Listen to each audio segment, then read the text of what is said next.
Are we live? Fears. Fears, man.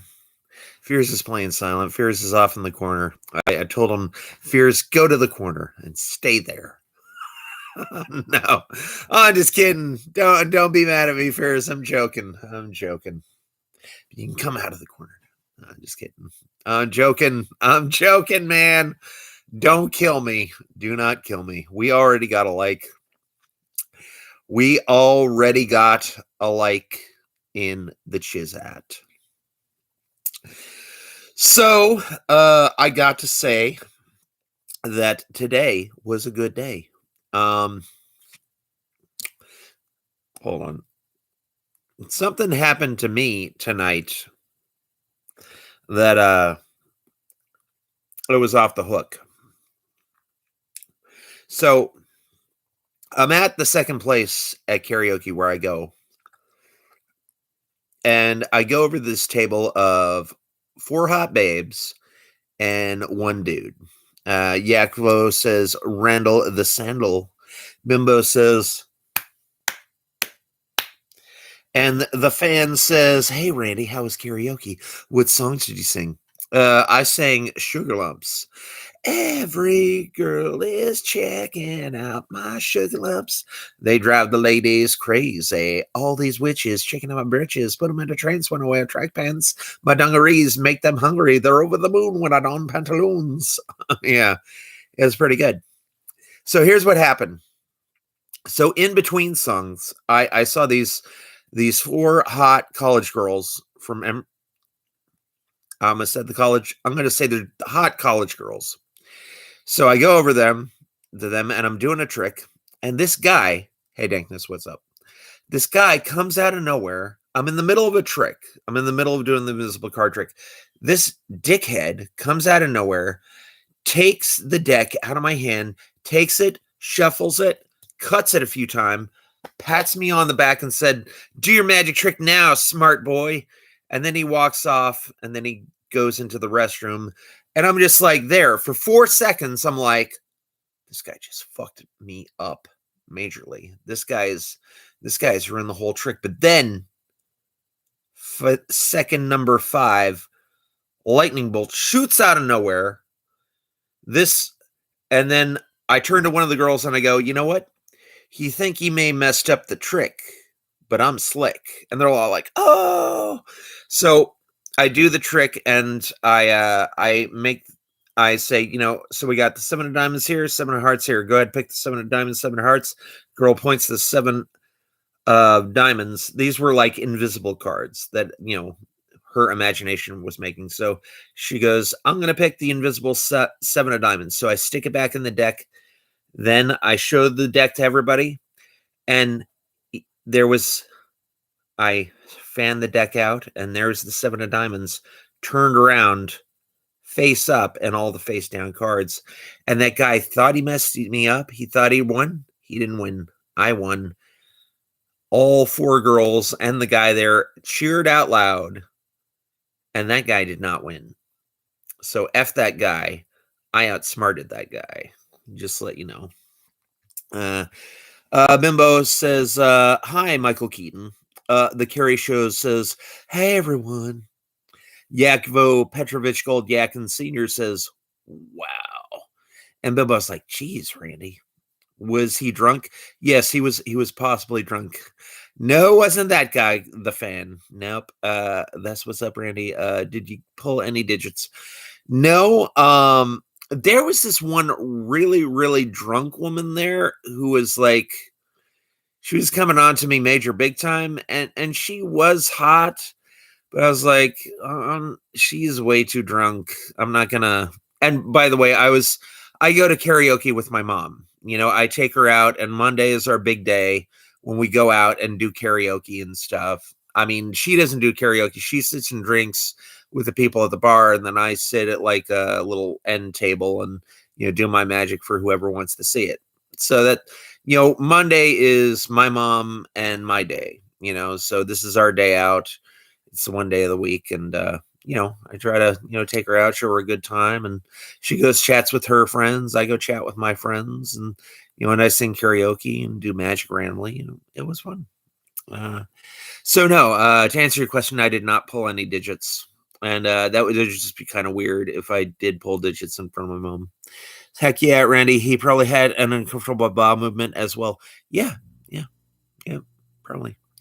The Carrie Show says, hi, Dankness. And Yakvo said, hey, Carrie.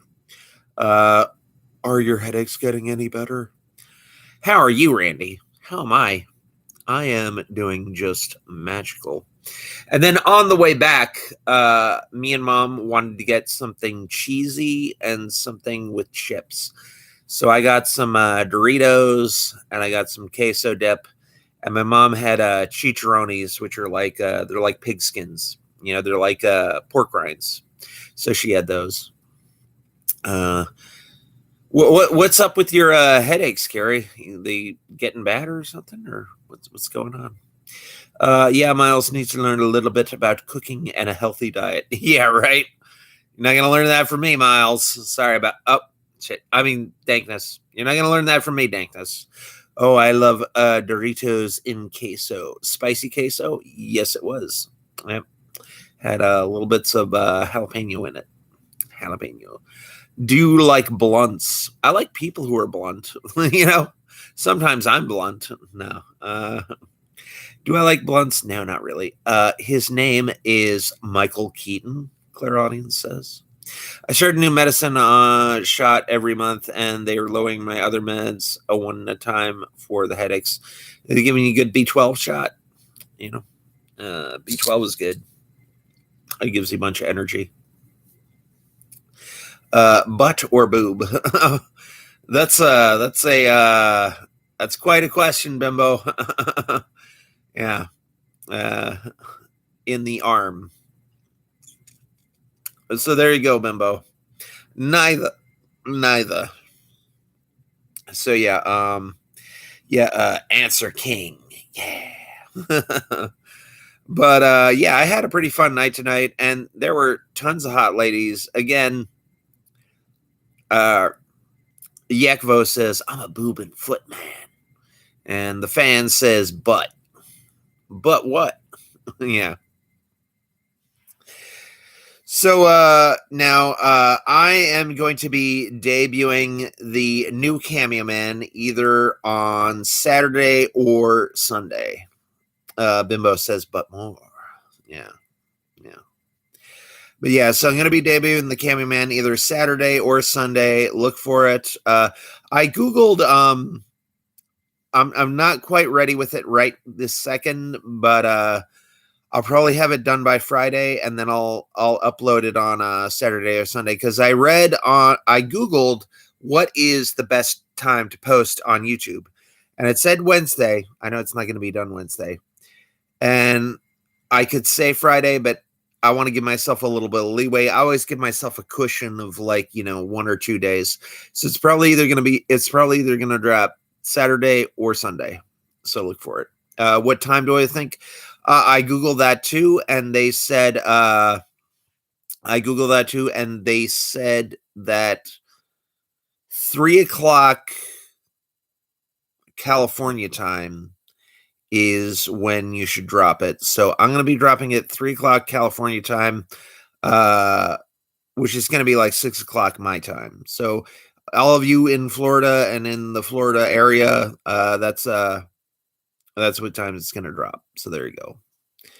And yeah. So yep. And Fears gave me a lot of movies, and what I did is when Fears gave me all the movies, I sorted the movies into 3 piles. The first pile was movies I definitely seen before. Totally have seen before. When we did the review yesterday, we did the pile which I've seen them before, like bits and pieces here and there, like over the years. And some of those movies I haven't seen since they were made, like The Breakfast Club. I haven't seen that since it was made. So I finished off that pile. And now the last pile that we have to go through is we have to do all the ones I've never seen ever. I haven't even seen clips of them. So Fears gave me Adventureland. He gave me Zombieland. He gave me Escape Plan. I'm looking forward to that. And I think that is about all.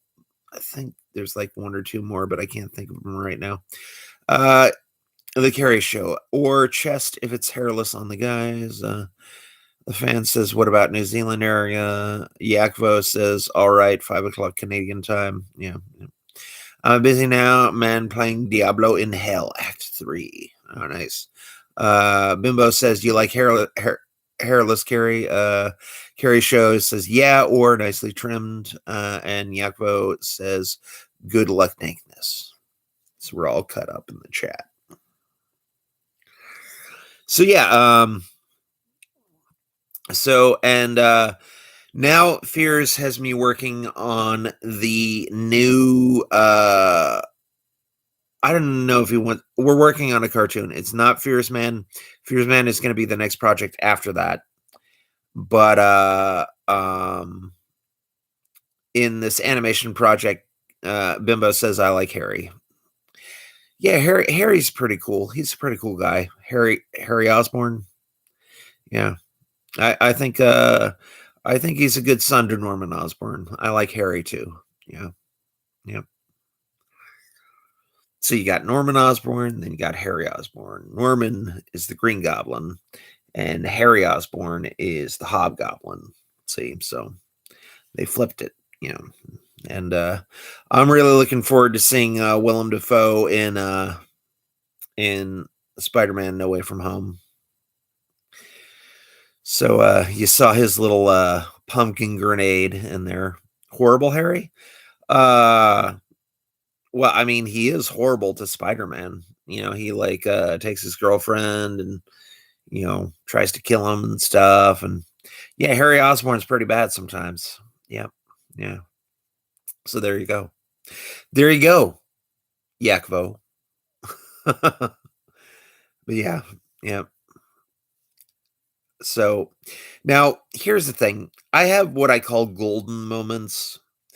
And golden moments are those moments in a magic trick, like the thing that happened with that guy. He took my card, shuffled them, like cut them, and like put them back on the table. And he's like, "Yeah, do your magic trick now, smart boy. I'm gonna go hit the can." Yeah. So, yeah. Carrie Show says, "Giving you another like." Thank you, Carrie. Thank you, thank you. So, but yeah, golden moments. That's like when luck smiles upon you. And I had quite a few of those today. So one of the golden moments from a long time ago was I was at this one. I'm not going to say the name of the place, but I'll tell you it was an Irish bar where they do karaoke. So I was at the Irish bar, and I was doing magic for this one lady. She was like she was around my age. She was like 42, 43. So she got a little drunk, got a little bit tipsy, and she goes, and I asked her, I fanned out the deck and I said, pick a card. And I meant for her to like, pluck a card out of the deck. So I go, pick a card. And she goes, 7 of hearts. So I go, oh, 7 of hearts. So I close up the deck, take the deck, put it back in the box, put up the box, put the box aside. And I go, you know what? Do me a favor. All right. Pretend to take the 7 of hearts out of my breast pocket. She does. I go, now tear it in half. She goes like, shh. All right. Tear it in half again. She goes, shh. I'm like, now what I want you to do is take those 4 pieces and put it back in my breast pocket. So she takes the invisible 4 pieces and put it back in my breast pocket. I go, now watch this. So I reach into my breast pocket and I pull out 4 torn in half pieces of the 7 of hearts. She gave me $20 that night, and she hounded me for the rest of the entire night, going, "You need to tell me how you did that. I'm not gonna. You need to. I want to know. I want to know." But here's the thing. I'll tell you the truth. I will tell everybody here the truth is. The truth is, and Norbert Weiser said this in the movie Omega Doom. Norbert Weiser said, sometimes you just get lucky, you know? Because like another person was doing a magic trick on me. They were showing me a trick and they like riffled and they go, okay, take this card. I took it. I looked at it. I go, okay. And he goes, is it the 6 of hearts? I go, hold on a second. I'm going to slip this back in the deck. And I just want to show you something. And I had a pen lying right near me. So I picked up the pen and I go, do me a favor. This looks like a Sharpie, right? Read what it says. It doesn't say Sharpie. So they take it and the guy looks at it. The girl looks at it and they're like, oh my God, no way. And on the Sharpie is printed, professionally printed. And on the Sharpie, where it usually says Sharpie, it says 6 of hearts. And they about flipped their shit. And then they said, we'll do another one. We're going to do another one because that was just luck. So he does the trick again. And then again, these are on 2 totally different nights. I mean, the pen and this next trick are on the same night. But he goes, okay, here, pick another card. And I like picked another card. And it happened to be, again, the 7 of hearts. So you do me a favor. I'm going to slip that back in there. I'm like, no, you are not going to do that again. You're not going to. So I reached in my pocket, put it back in there, and then pull out the 7 of hearts. And they were stunned. And I was just like, yeah, I got every eventuality covered. Because what a lot of people don't know is I have, damn. Giving you another like, Carrie, can you ban dankness? The dude is gang stalker. No, he's a nice person. Yeah, I like dankness. I do think you should stop showing. All right. So yeah, now I forgot what I was saying.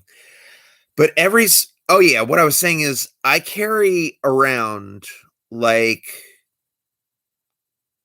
I'd say about 7 different cards on my person. So like for this, here's my basic setup. What I usually go out into battle fully armed. Okay, so here is the thing. Number 1, I've got a torn up 7 of heart in my pocket, in my breast pocket. I usually wear a button-up shirt over this, and it has 1 breast pocket right there. Then 2, I've got the Joker shirt. So that's 2. And then 3, if you look really close, I had this custom made. If you look really close at what the Joker is saying, he's saying the 4 of diamonds. So that's number 3. Number 4, if you look it on my back, I've got a 2 of diamonds. Then I have 2 socks, one with an ace of hearts printed on it and one with a king of spades printed on it. And then 6th and 7th, I have a double-faced card in my wallet. And the double face, it has the 9 of diamonds on one side, and then it has the 2 of clubs on the other side. So I don't know what the exact math is.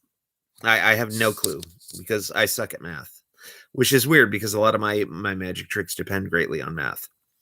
But, and also when I carry a card deck with me, that card deck, the card case has the 10 of hearts printed on the back of it. So that's 8. So and there are 2 jokers. So this card could be, technically this is 9 because there's 2 jokers and they could both be, this shirt. So no matter what it is, I have a 9 out of 52 chance of them picking a card that is somewhere on my person. So, and that's what I do. Hell is tough. I take a really quick break to stream and say hello. All right. Cool, dankness. So yeah. And then also Sometimes I'll carry an ace of spades in my breast pocket and the queen of hearts in my left pants pocket. Hell is probably supposed to be tough by definition. You are very astute, Yakfo. Eternal suffering and all. Yeah. Yep. So yeah. So that is basically what happened tonight. Like a fire and all that. And Yakvo, I like that you bring that up because there's something that scared the shit out of me. I saw this about a month or two ago. So what happened? I think it's like off the Gulf Coast. There was this mining. It was like an offshore mining thing where they're like mining underwater for like oil. And apparently, somehow underwater, the oil caught fire and started spewing out of the ocean. And it really, really, really, really freaks me out because you can see this glow under the water. And, it's like, and it was bubbling up and it looked like a little nuclear explosion under the water. And it looks exactly like a lake of fire. I'm like, holy shit, I'm not going anywhere near that place. It looks like a lake of fire. It's crazy. Aren't most people, I don't know, maybe some people are. I could be. I don't know. He said astute. Yeah. Bimbo. Yeah. Yeah. But yeah, it looks like a lake of fire and it freaks me out. I don't like it. I want that.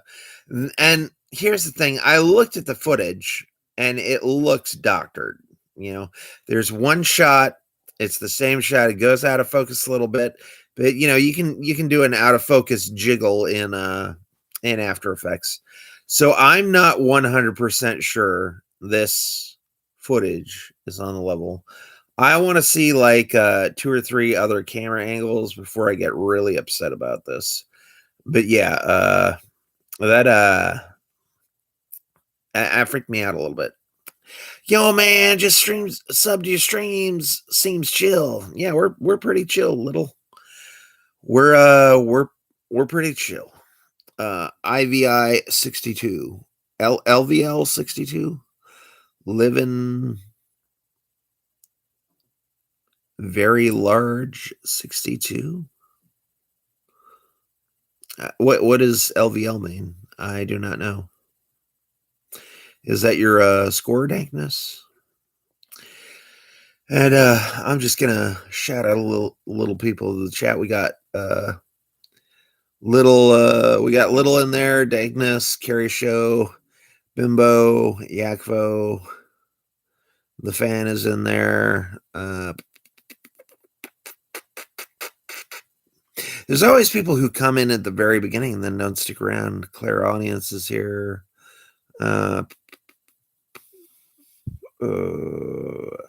Let's see. No, mostly everybody's here. Everybody's here. So yeah. But yeah, karaoke was the bomb. It was good. And and I'm not going to tell you all how much money I have, but I still have a chunk of change left. So I think I will easily make it to the third. So that's going to be fun. There's enough food in my fridge right now where if like a nuclear bomb went off, like I would I'd still have food for the rest of the week. So hopefully a nuclear bomb does not go off. That would suck, level. Oh, it means level. Oh, okay. Thank you, Carrie. Thank you. LEVL 62. 62. That's a lot of levels, man. Dankness, hold on.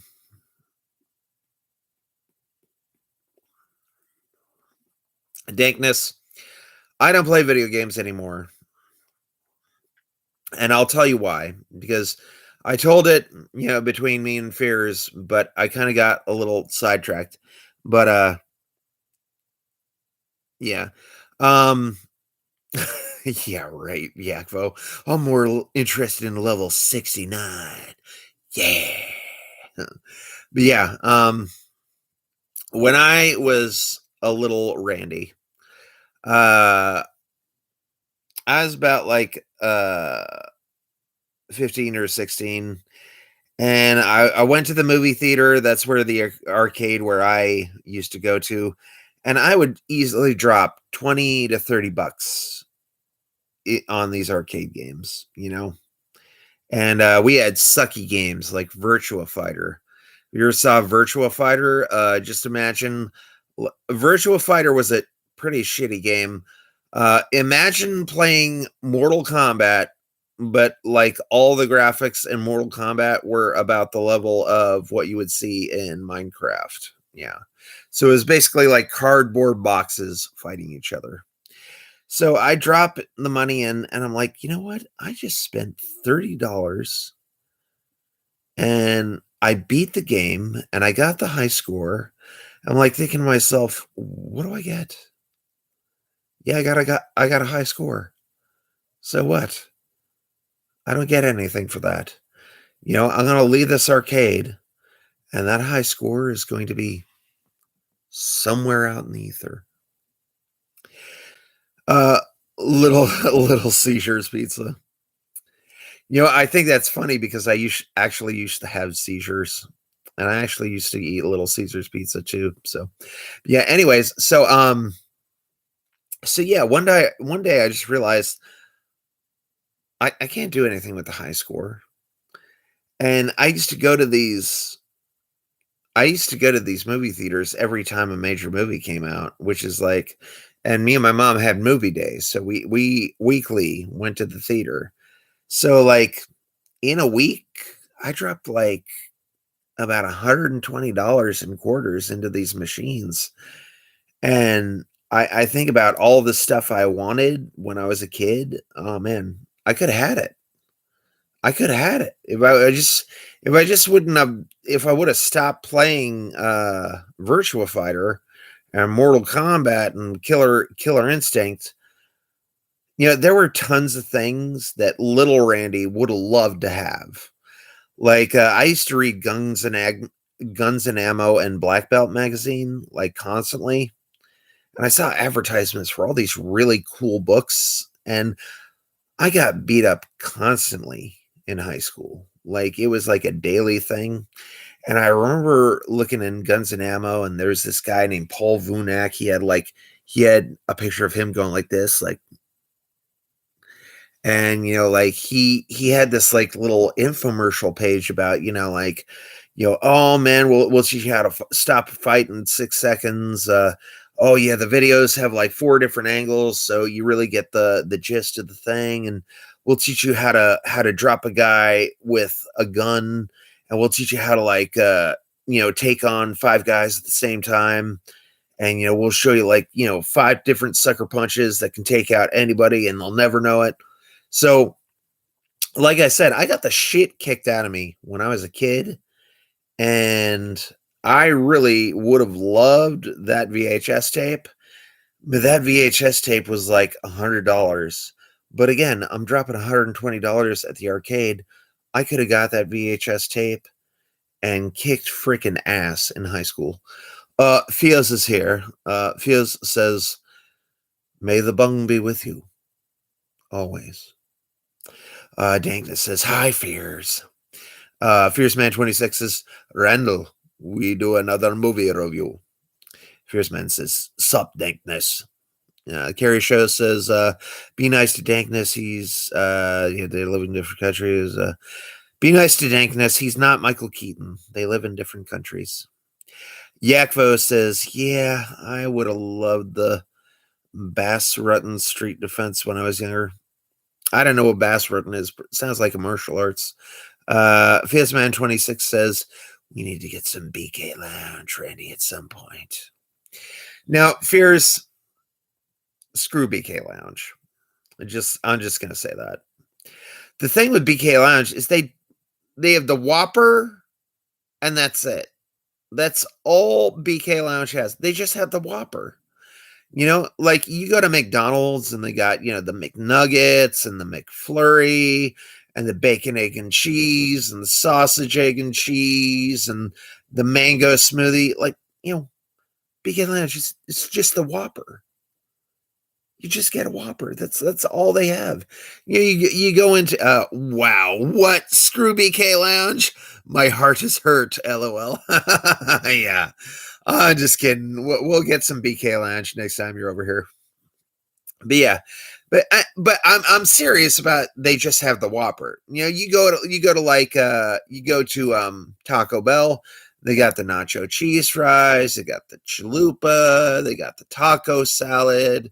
They got the Baja Blast. They got the Blueberry Blast. And like, yeah. I just I'm sorry, Fears. I'm not a Burger King fan. I mean, the Whopper is great. I love it. It's a big burger. It'll fill you up, but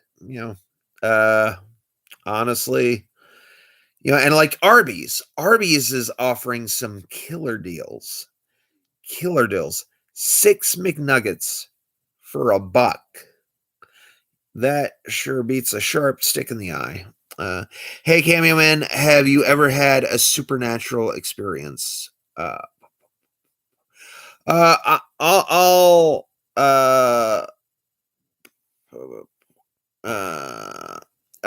yeah. I'll tell you 2 things that happened to me. Okay, here's the thing. So I've watched the movie The Passion of the Christ twice. I didn't finish them because I think that movie is probably cursed. I don't know what's up with that movie, but some weird shit happened to me both times I watched that movie. So the first time I'm watching it and I'm like, okay, this is actually kind of like a blasphemous movie, kind of paints Jesus as kind of like a low IQ type person. And I mean, it's not a very, not a very Christian movie if you are a Christian. And even if you're Catholic, it's still. So I was watching Passion of the Christ first time in my apartment on Beachside, and I looked to my bathroom door and I saw this red smoke and I saw Hebrew letters in the smoke. I was like, and then it just disappeared. And I was like, I do not know what that was, but I'm going to quit watching this. So I shut it off. The second time I was watching Passion of the Christ, Last Temptation of Christ. That was it. It was Martin Scorsese movie. I was watching that both 2 times. Not Passion of the Christ, Last Temptation of the Christ. Because if you're Christian, like number 1, there's nudity in that movie. And number 2, it says that Jesus was hanging out with Mary Magdalene all the time, even when she was banging some guy. And I was like, this is a blasphemous movie. So the second time I watched it, I was like, you know what? I love Marty Scorsese, but I really can't watch it. So I closed it. And then I went to bed. And I woke up. And when I woke up, I was paralyzed. And I was laying like this. And I was looking at the wall. And I could feel like something on my chest and screaming. But I couldn't look to see what it was because I was paralyzed. I had like sleep paralysis. And I tried moving and I tried jiggling about. Finally, I closed my eyes. I opened it up again. And I'm like, whoa, what the hell was that? And that scared the shit out of me. So I will not watch The Last Temptation of Christ. I think that movie has something bad about it. There's something wrong with that movie. I do not watch it. I'm never going to watch it again after what happened to me those 2 times. Like, I just, I have no desire to see that movie anymore. So there we go. Hey, sup, Randy? What's up, Melatonin Dreams? Bimbo says, hi, Michael Keaton. Hi, Fears. Fierce Man says, sup. Bimbo says, hi, Dreams. Hi, Bimbo. Yakvo Petrovich Goldyakin says, I watched Bringing Out the Dead by Marty Scorsese last night. Yeah. So, Yakvo, I do not know if you know this, but Marty Scorsese actually taught me a filmmaking trick. I never met Martin Scorsese, but I was watching out the Bringing Out the Dead VHS, and he lets slip one of his filmmaking secrets. And I used one of those filmmaking secrets in one of my Arizona Almost Famous Film Festival entries, and I got top 20. And all the top 20 got screened on a movie theater with 500 people in it. So my movie Bass Backwards, I used the same trick that Marty Scorsese uses in Bringing Out the Dead. So here is the trick. So what you do, and this is what I did. The Arizona Film Festival, it's a film festival in Arizona. I've entered it like 5 times and won honorable mention 4 times and got 5th place 1 time. But we were doing a one-shot film festival, which means you had to film an entire 1 to 5 minute movie with one shot. So basically what I did was I had my actor, Chris Andrews, walk backwards down the street while smoking a cigarette. So he's walking backwards, he's smoking the cigarette.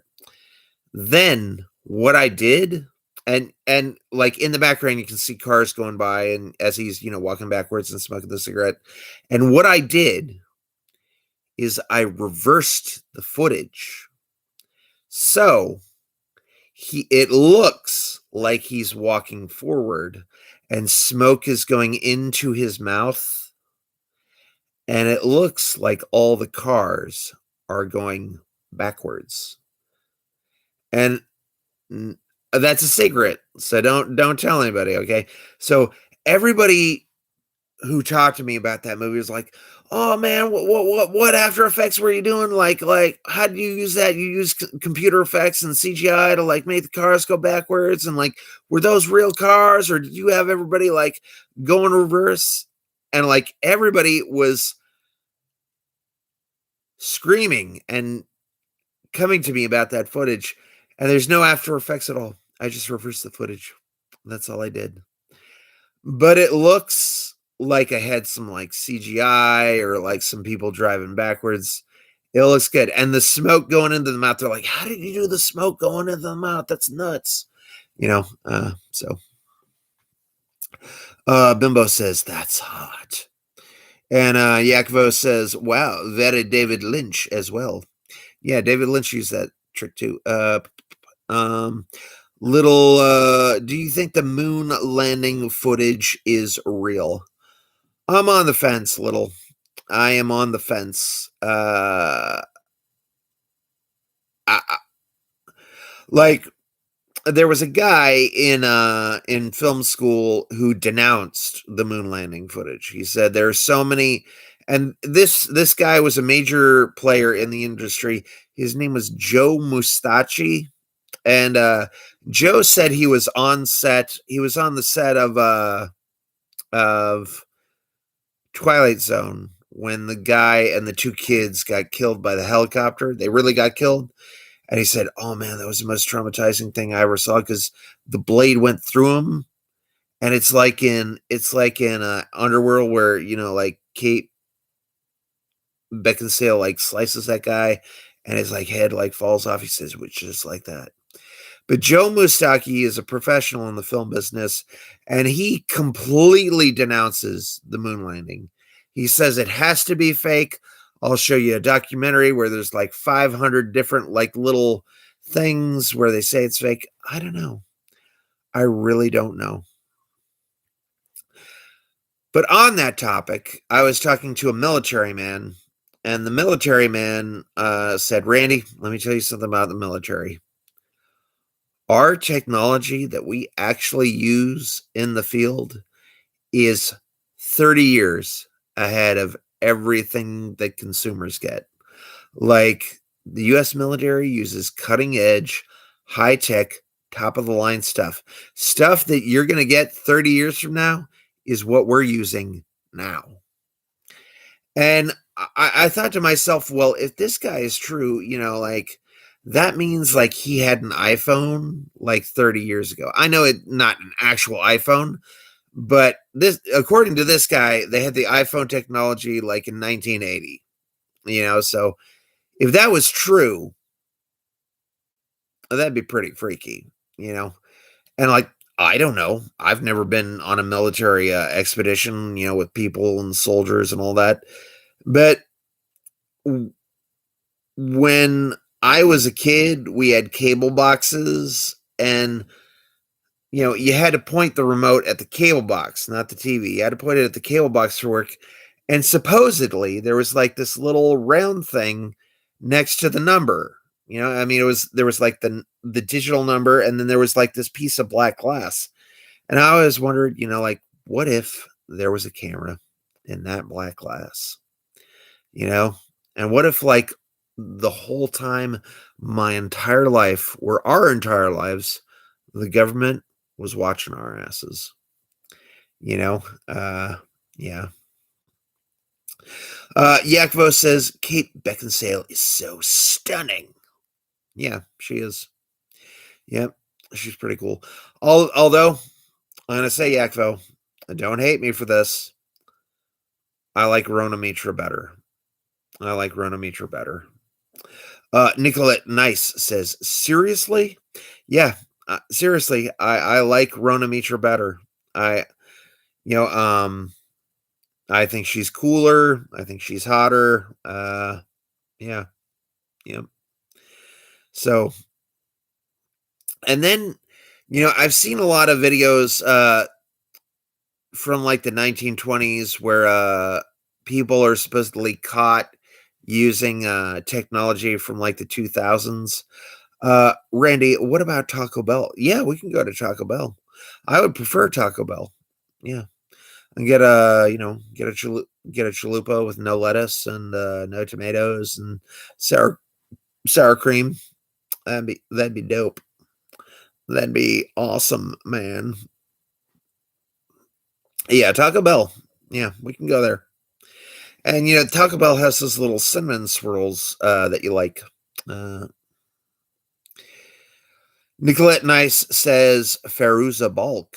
Yeah, Feruza Balk's pretty cool. I liked her in you guys are in Florida. You should get authentic tacos, not Taco Bell. Well, you can't get authentic tacos in Florida. You would have to go to Phoenix or New Mexico or Texas because Florida is not on the border. Like, Florida is sticking in the ocean.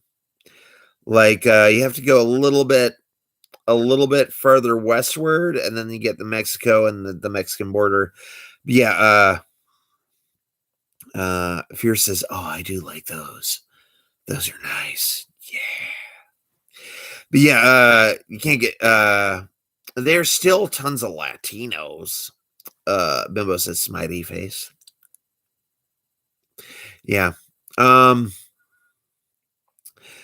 Well, we could Lily's on the Lake, and they have homemade tacos. Oh, yeah.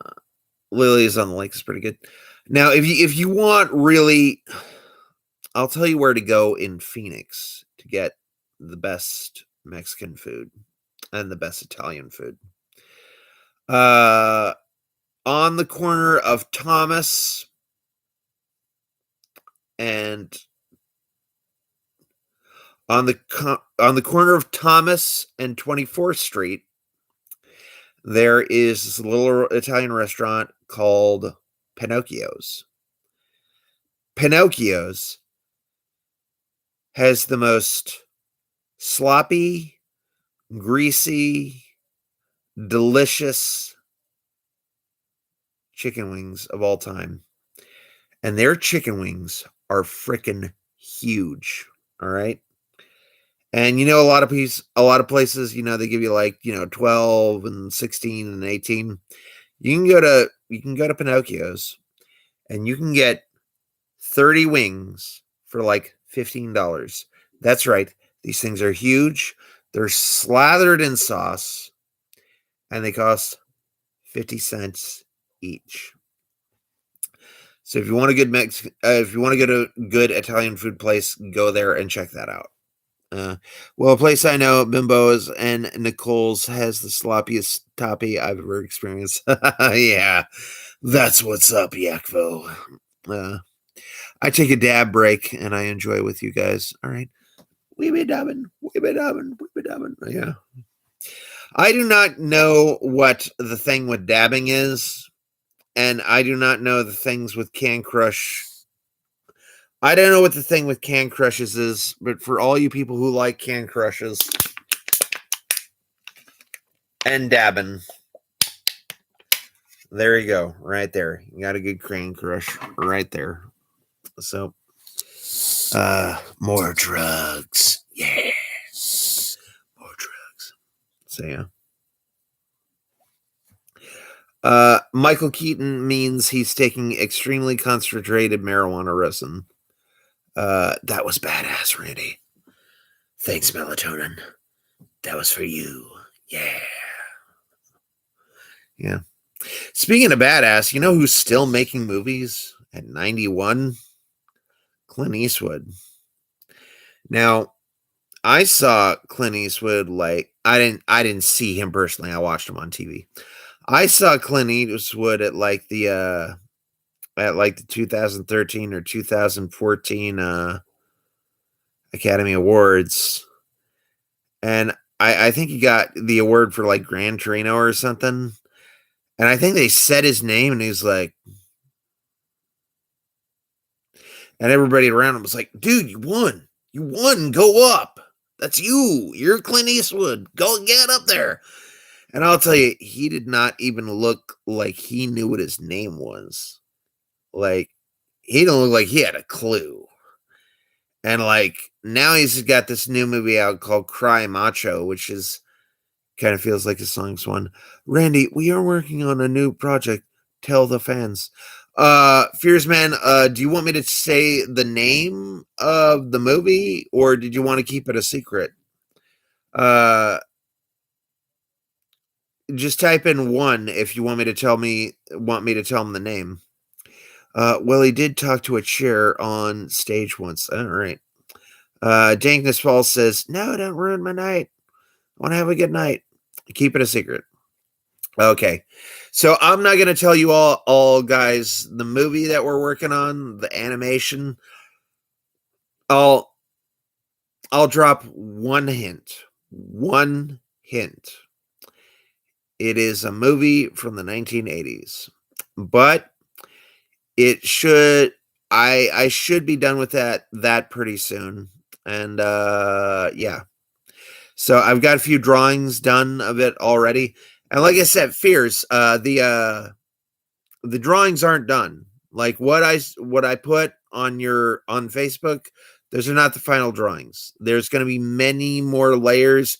It's going to be a lot more detailed than just what you see on your Facebook right now. Okay, so check it out. Little Magic Murray seems cool. Magic Murray. Magic Murray.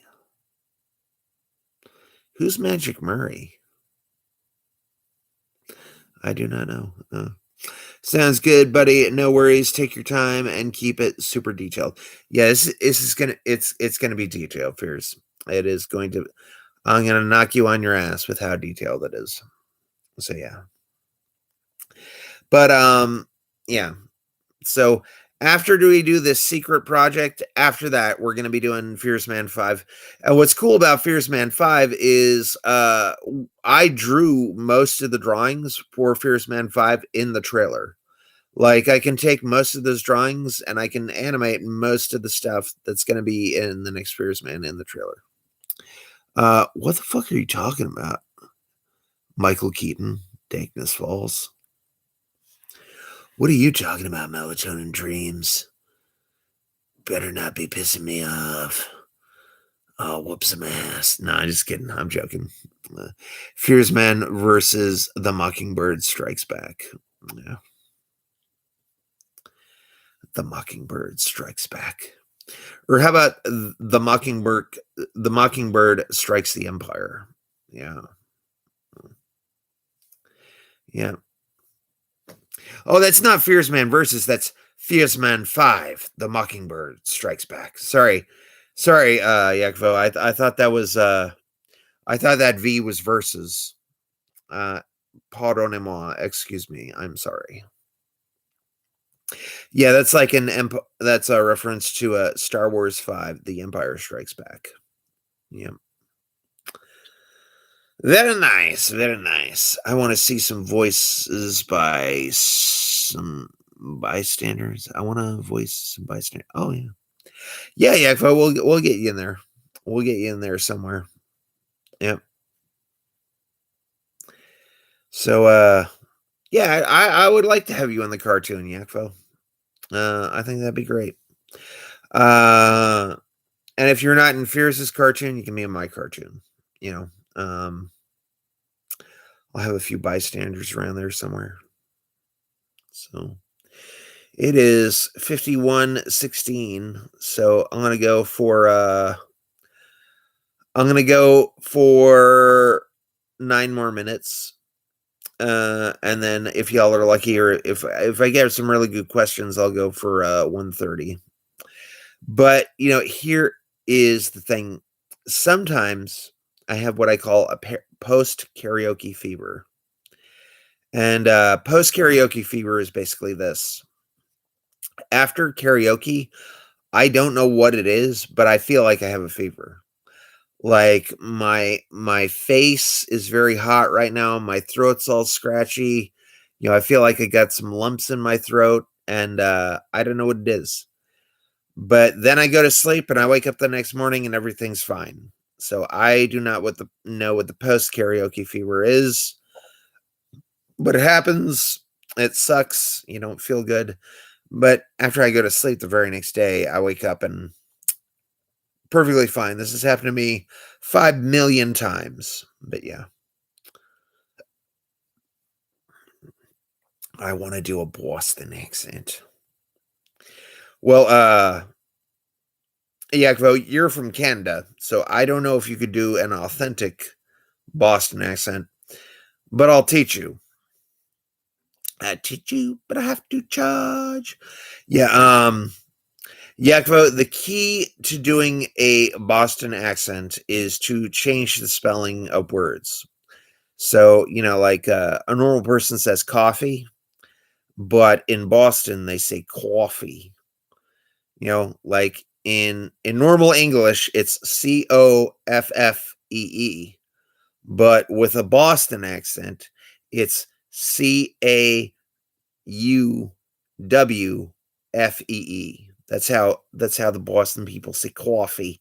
I want to get some coffee over here. Forget about it. Hey, hey, what's going on here? Give me that meatball sandwich over there. Hey. And that is how you do an authentic Boston accent. There you go. So, yeah. Yep. What ethnicity commits thievery the most? Oh, I'm not even going to touch that one. Oh, I'm not even going to go close to that question at all. Because the Plutonians, the Plutonians, people from Pluto. Pluto people commit the most thievery. The Plutonians, yeah. Kind of went more Brooklyn at the end. Yeah. Little, you ever see Aqua Teen Hunger Force? See the Plutonians? The Plutonians are awesome. Yeah. They mess with Meatwad, Frylock, and Master Shake. They mess with them endlessly. I love Aqua Teen Hunger Force. Like in the original Aqua Teen Hunger Force, in the first like 7 seasons, they had a formula. And the formula was very simple. It was 3 acts. First act, Dr. Weird creates some evil invention or unleashes some evil demon. Second act, the Aqua Teen has to deal with it. And then the third act, the Aqua Teen just finds a way to ignore it and just live with it. So those were the 3 acts for like the first 7 seasons. And then they just got too weird. They just got all this weird stuff, and some was downright blasphemous. And I was like, this is weird. And they had a like hot cartoon like with a man's voice, and I was like, you know what? I am out. I'm gonna go watch something else, probably Archer or something. But for a while, Aqua Teen was the cream of the crop. Aqua Teen was one of those shows that got me into animation. I gotta say the cartoons that got me into animation were Clone Wars, not the 3D crap. Clone Wars, the 2D animation by Jenny Tartakovsky. Aqua Teen Hunger Force was another one. And then C-Lab 2021 was the other one. I freaking love those shows. And they were all on Cartoon Network and Adult Swim. They dropped Dr. Weird stuff like after like 3 or 4 seasons. Yeah. I watched the movie and it was okay. Soundtrack was nice. Yeah. But yeah, they dropped the Dr. Weird stuff, and I was like, after they dropped the Dr. Weird stuff, and they just started doing just really weird stuff, I stopped watching them. You should watch Jandy's new show, Primal, is really good. Yeah, I've seen bits and pieces of that. It's supposed to be like really violent, isn't it? I have no problem with really violent stuff, but like Aqua Teen was like doing some like downright blasphemous stuff about Jesus, and I was like, yeah, I'm kind of like offended here, so I'm just gonna tune out. But yeah, I've seen shows for Primal, and I mean I've seen bits and pieces of Primal, and I'll check it out, Clairaudience. We shall see.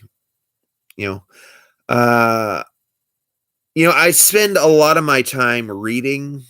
I'm reading a lot of books right now, and I got a lot of audiobooks. And basically, what I do with it's 3:00 right now. We're at 57.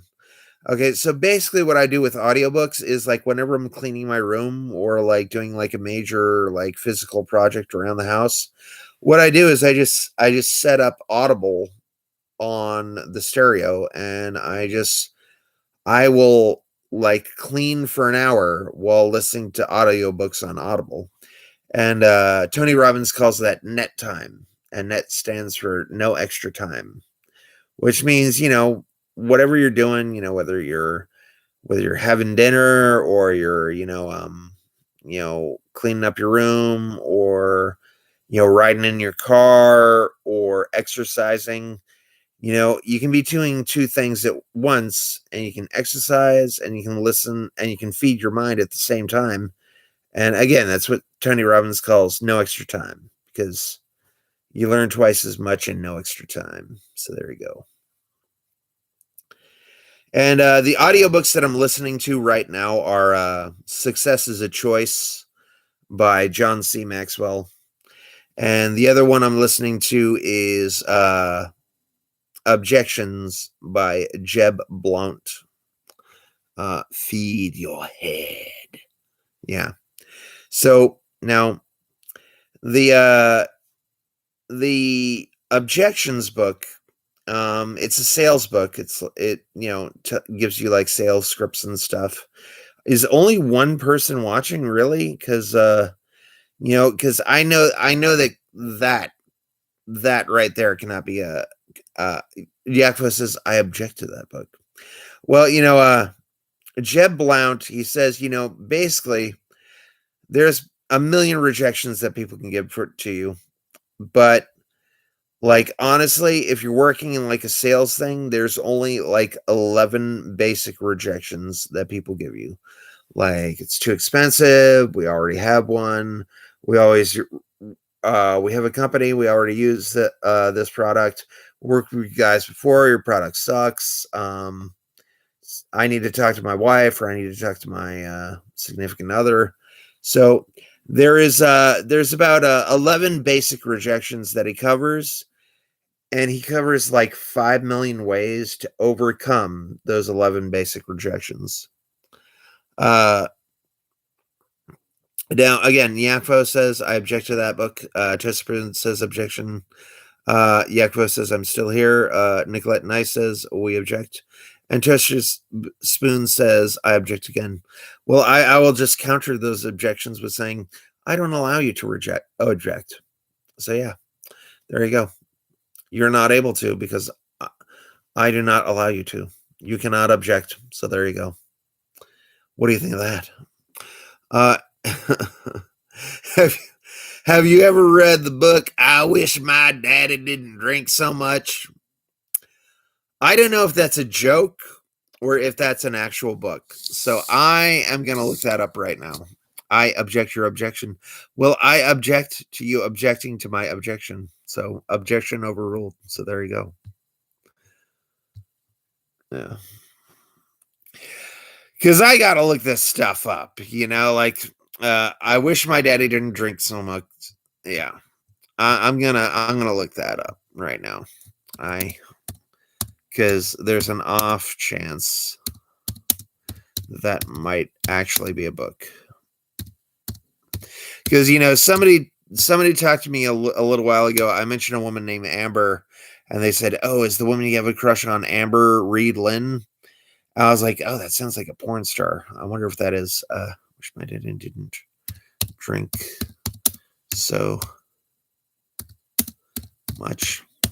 And I thought it was like, oh, they're just trolling me with a porn star again. And I looked Amber Reed Lynn up, and she's like a 400, 500 pound woman. Nope, that is not an actual book. Yep, not an actual book.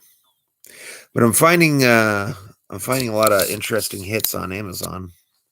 Yes, despite the look on my face, you're still talking. I survived another meeting that should have been an email. Sip me, baby, one more time. Yeah, my favorite child gave me this. That's what. Yeah, it's just a bunch of mugs and stuff like that. No, it's book. Uncle Willie's Tickles is a book. Yeah, all right. Bimbo says, baby, she's over 600. Yeah.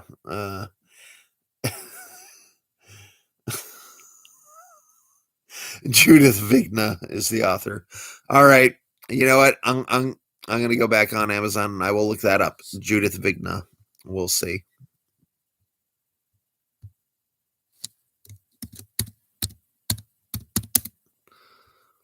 I Google myself occasionally. But my name is so vanilla that about 1 billion people come up before my name. Oh, hey. Oh, shit. It is a book. Oh, wow. Hardcover, $306.49. Whatever. I'm going to look at this. I'm going to search inside. Is there a search inside feature? No, there is not. But I'm gonna read the on it. There's no about info, so that is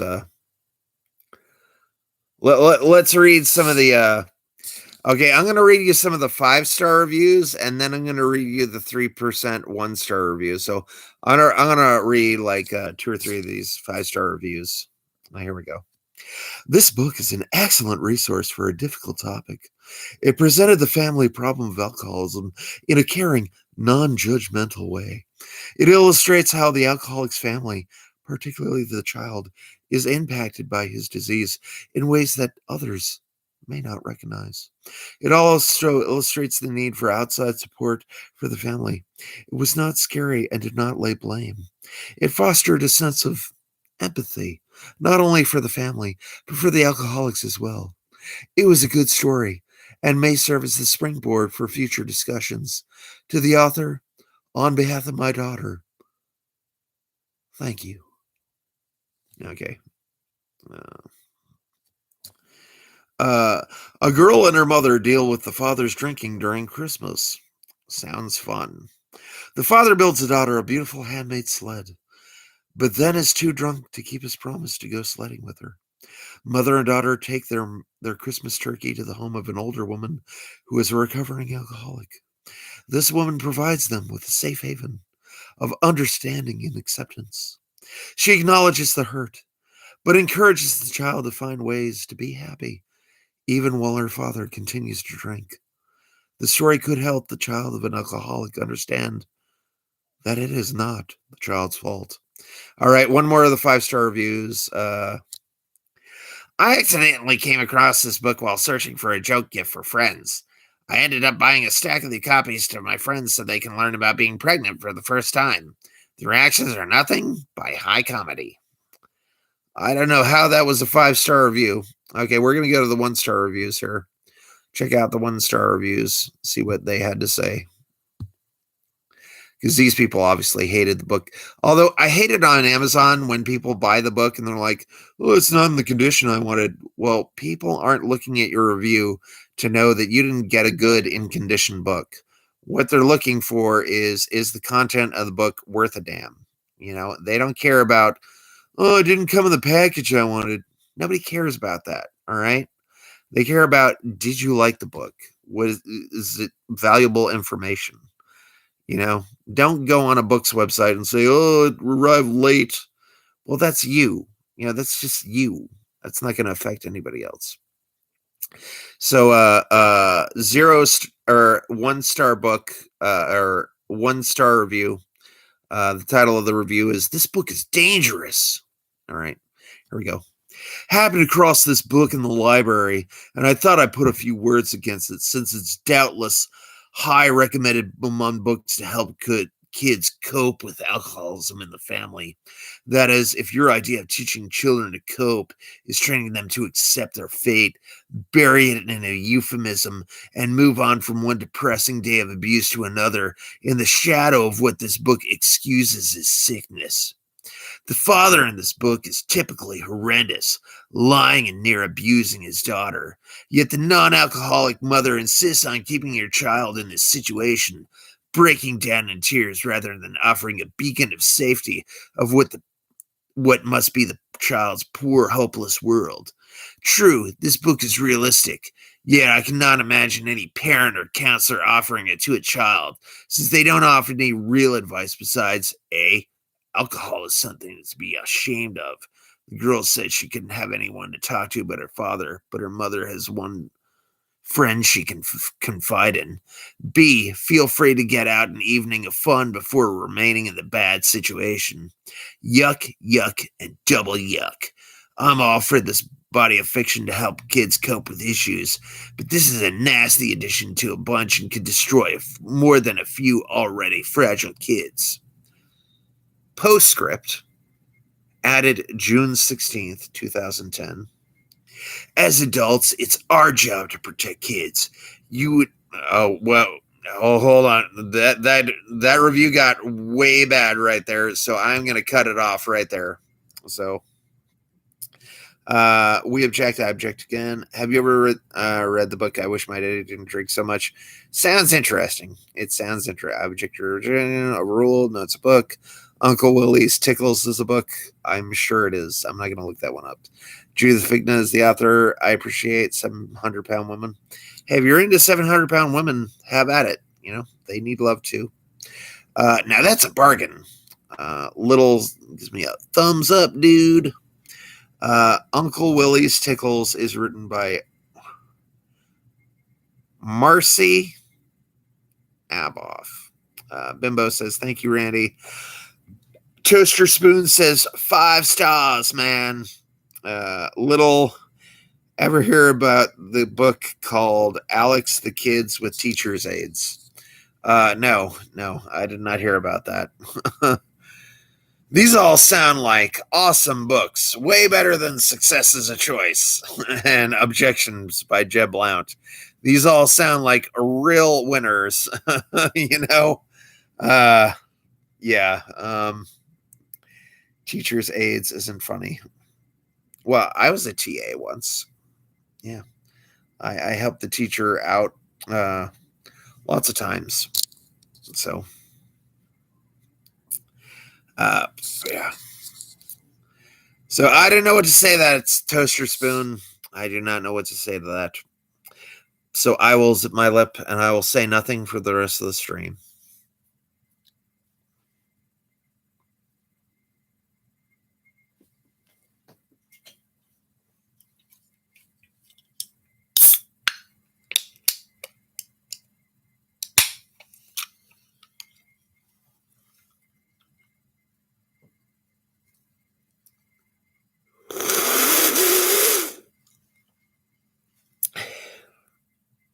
Amy Adams isn't attractive. Oh, I had to break the silence for that one, Yakvo. Amy Adams is hella attractive. See how long you stay quiet now. Yee, crack it open. Yeah. You know, and I was watching a Shoe on Head. She's a political YouTuber. And you know, she actually looks identical to Jessie Bell Hill. But Jessie Bell Hill is taken and Shoe on Head is not. So, you know, yeah. It's going to keep me up. I might do some stuff later on. So, yeah. Yeah, Jessie Bell Hill and Shoe on Head look exactly alike. So, and I think Shoe on Head is single.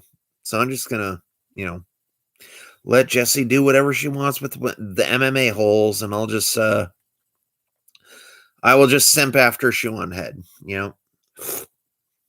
And if you want to look Shoe on Head up, it's SHOE and a 0, and then an N and an HEAD. Monster energy, because sleep is for weaklings. Does she do OnlyFans? I'll tell you, clear audience, if she was on OnlyFans, I would be there. Yakvo says, I follow her on Twitter. Yeah, she's pretty cool. I'm not a political person myself. I stay 100%. I steer far, far clear of politics. But she's cute, you know. And let me see what did somebody else say. Oh yeah, Yakvo, have you ever seen the video of Arnold talking about smoking his stogies? No, I haven't, but I saw him. I didn't see, again, when I say I saw him, I meant I saw him on television.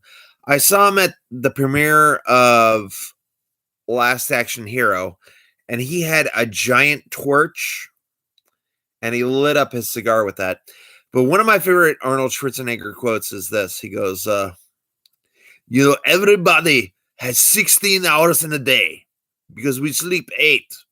I have 17 hours a day because I sleep for 7 hours a day. You know, and a lot of people say, Arnold, how can you sleep 7 hours a day? And I go, I just sleep a little faster. You know, that's his quote. So if you want to get out there, if you want to be a success, sleep 7 hours a day. Sleep a little faster, you know. And I thought that was a cool little quote. I like that piece of wisdom. I probably sleep for 4 hours a day and then sleep sometime else. Have you ever seen the video about Arnold talking about smoking? I like his quote, babies drink milk, men drink beer. He would work out and drink beer. Yeah. Yep.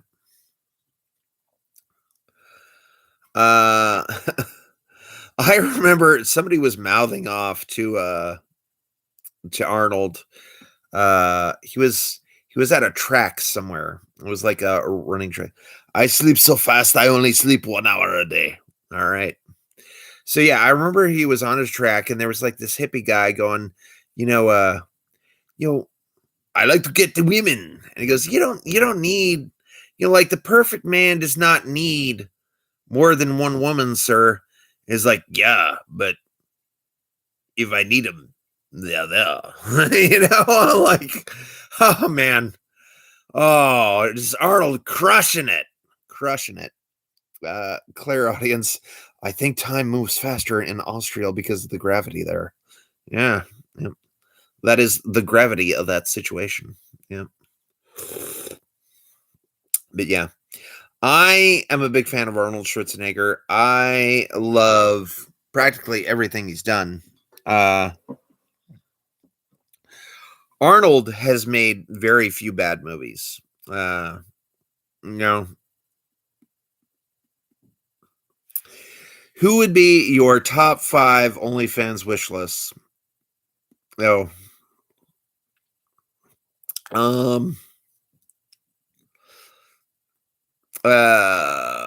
Shoe on Head. Yeah, let me see. Diora Baird. Yeah, if I get personal selfies from Diora Baird, that'd be awesome. Kelly Brook from Smallville or Piranha Double D. So Shoe on Head, Diora Baird, Kelly Brook, Patsy Kensit, circa year 2000, and the lovely actress Tina Kote, from such movies as Omega Doom, Nemesis 2 Nebula, Heat Seeker with Kenneth Cook. If you don't know who Kenneth Cook was the guy who played Reptile in Mortal Kombat 1. He was Reptile, but he was, all you saw was his eyes. He's like really bushy eyebrows. So yeah, nobody any of you would know besides Shoe on Head. But yeah, there's someone I respect too much that I wouldn't want there. I wouldn't want to degrade them. But it was Shoe on Heads, Diora Baird, Kelly Brook, Patsy Kensit, circa 2000, and Tina Kote. Those chicks would be awesome. Definitely add Arnold. His fans would be juicy. Yeah. Isn't Shoe on Head Boxy from back in the day? It probably doesn't look the same. I do not know. Yakvo Petrovich Goldiakin Sr. says, my top 5 OnlyFans, Randy Brown, John Fierce, Chris MMA Holes, Carrie Slavon, and of course, Sweet Heather. I don't know who that last one is. Who's Sweet Heather? They just look similar, LOL. Well, okay then, LOL. LOL. Yep. I do not know who Boxy is. I do not know who that is. And now I think I have to go on another Google search. I'm going to go see who this Boxy person is because I hope it's not who I think it is.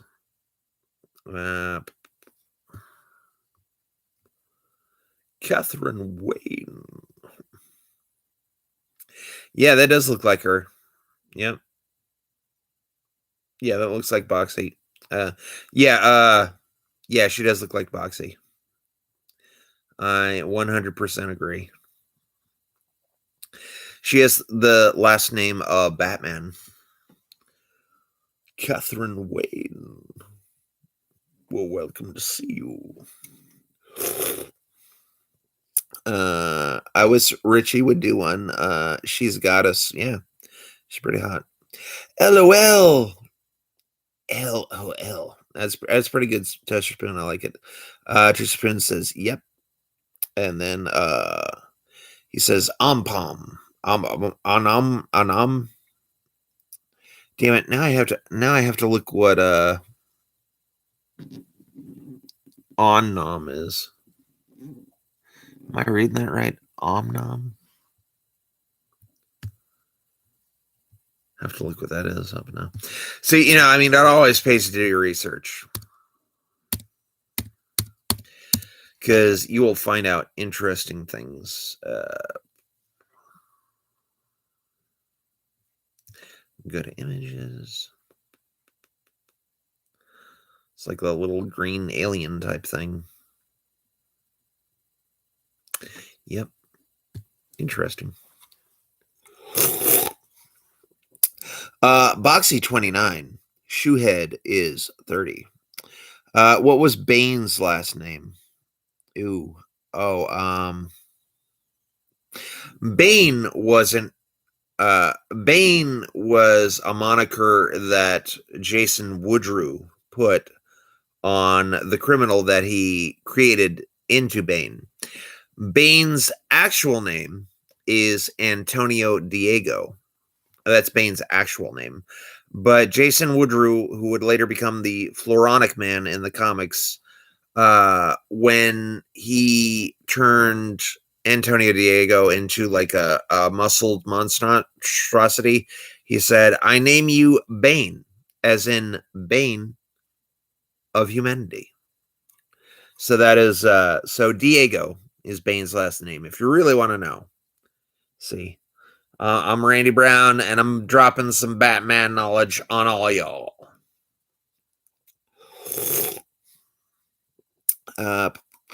They're definitely the same person. I don't care what people say. I don't care what people say either, Toaster Spoon. That is that's a very wise philosophy to go by. That yeah. Bimbo says Opa. Yakvo Petrovich Goldyakin says Google is a very useful tool. Claire Audience says, is it weird to subscribe to a guy on OnlyFans if you want to see him with this girl? I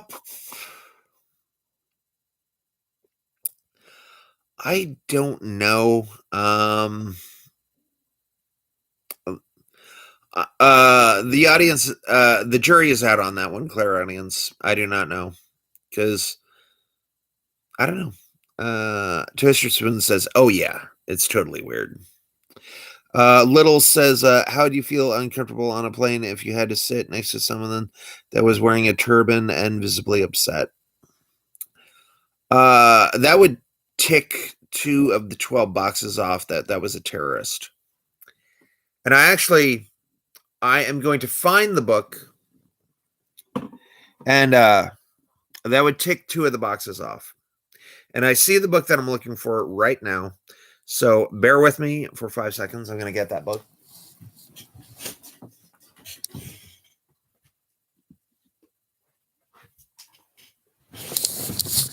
Now, this is a little book.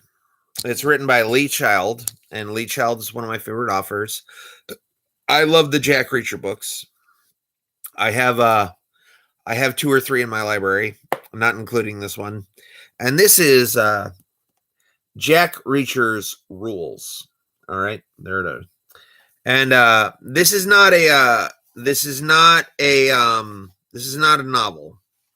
So if you want to buy this book, keep that in mind. Do not buy this book if you think you are going to read a novel, because you're not.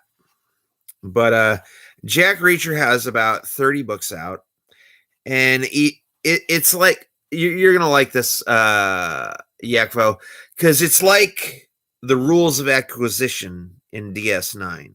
You know, they list a lot of the rules of acquisition, but nobody in the show broke it down to an official list. But Jack Reacher has many rules in the Jack Reacher rule book, and he, goes through some of his rules in each one of his, books, his fiction books.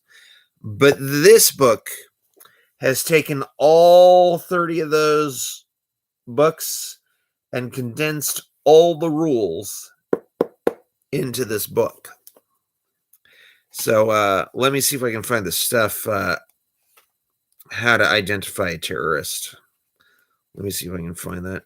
So I'll give you a few snippets of the book. And again, this is not a novel.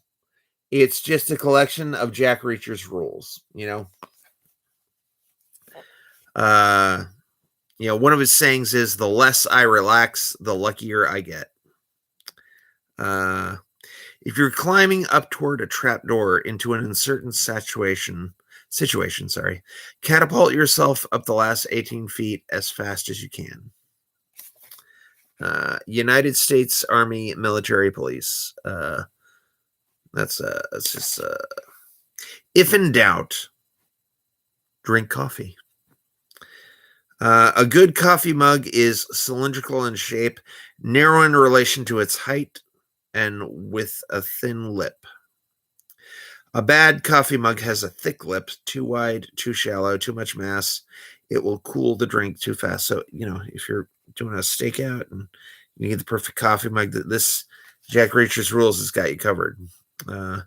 Hit early, hit hard. Stand with your back to the sun so that it's in your enemy's eyes. Make the first shot count. Never revive a guy who has just pulled the gun on you. Wise words. LMAFO. Oh yes, my lobes are tingling. Yeah, right, Yakbo.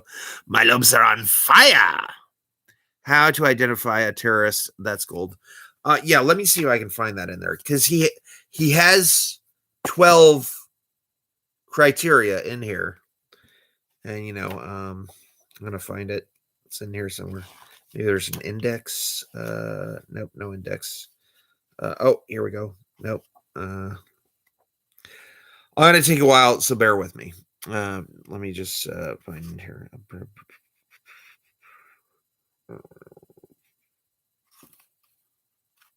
I'm gonna find it in here somewhere.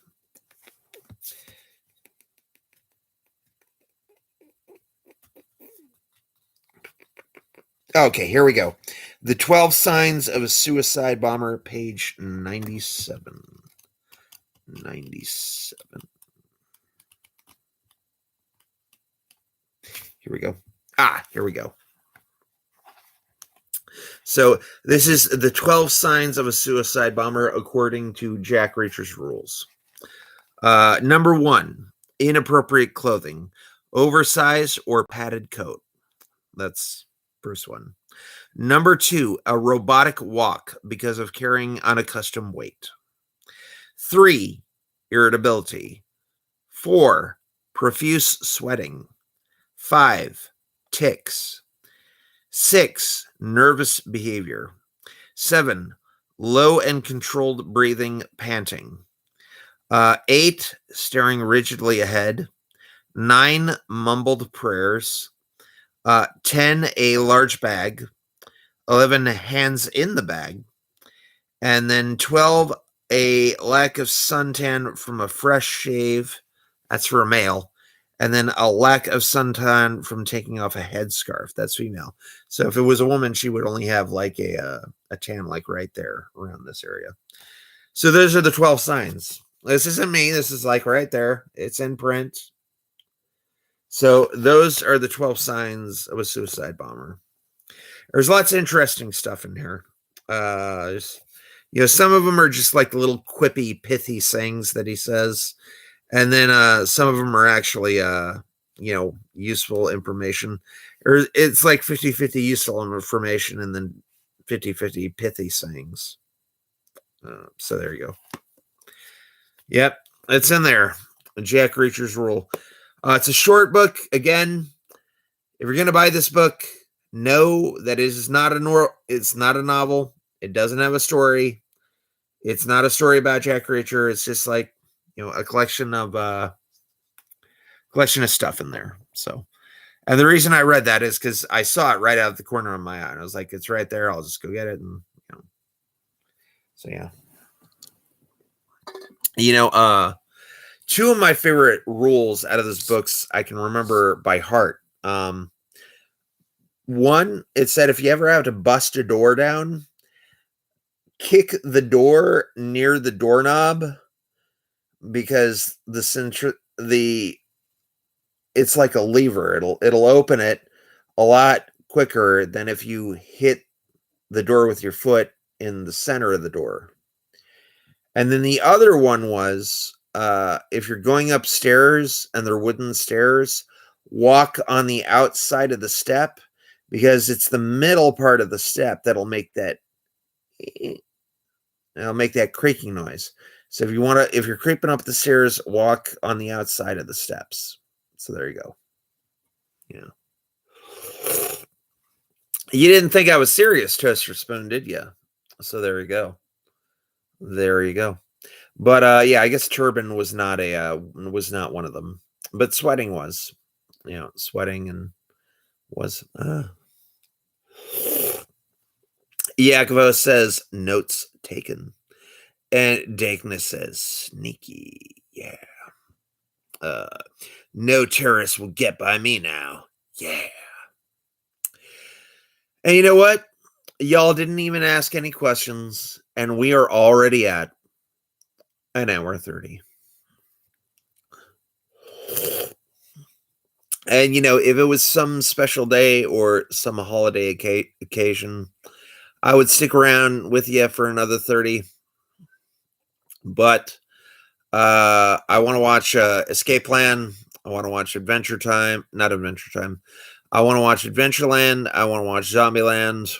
And I want to bust through the movies that I've never watched ever. Because my motto right now, is the question, what's new? Because I'm getting sick and tired of watching the same movies over and over and over again. And I'm like, I need new stuff. I'm like Johnny Five. I need input, What an excellent stream. Bye, y'all. Bye, little. So yeah, I'm gonna kick off, and I'm going to watch Escape Plan, starring the man who only gets 7 hours of sleep, Arnold Schwarzenegger, and his personal super fan, Sly Stallone. And I don't know why they call Sly Stallone, because his name is not Slyvester, it's Sylvester. Shouldn't they be calling him Syl? But Syl was the alien that Natasha Henstridge played in Aliens. So I guess, I don't know, maybe he said, I don't want to be like Natasha Henstridge. So yeah.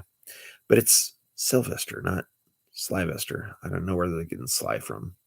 It's kind of like, when a woman's name like Margaret and they call her Peg.